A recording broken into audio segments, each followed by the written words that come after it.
Sono Matteo Ragni, sono il curatore di questa mostra che si chiama De Rerum Natura, che è ospitata da Cascina Cuccagne.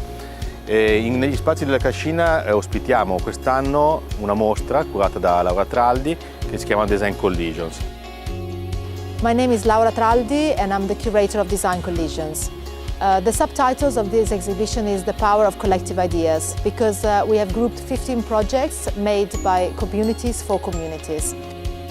So the purpose of the exhibition was to show with very concrete projects that have been lasting for a long time, so they have managed to resist to the test of time, how it is possible to activate collective intelligence to create something good for society.